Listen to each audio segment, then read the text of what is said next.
Crnogorske teritorije zbog zaštite životne sredine zakonom zaštićeno, smetlište i deponije na svakom koraku pominju da ekološka bezbjednost mora biti na većem nivou. Zbog toga i iz nadležnog ministarstva i nevladinog sektora ističu da u narednom periodu fokus mora biti na striktnoj primjeni postojećih zakona. Statistike koje se rade trenutno mogu da vam kažu broj prijava. Međutim, nikad ne možete da dobijete dovoljan precizan podatak koliko tih prijava je procesuirano, koliko je završeno, riješeno, da li su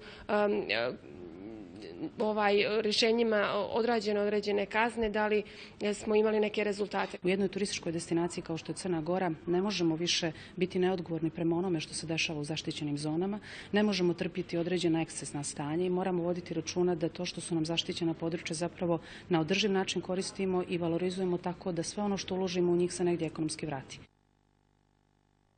Američka nacionalna akademija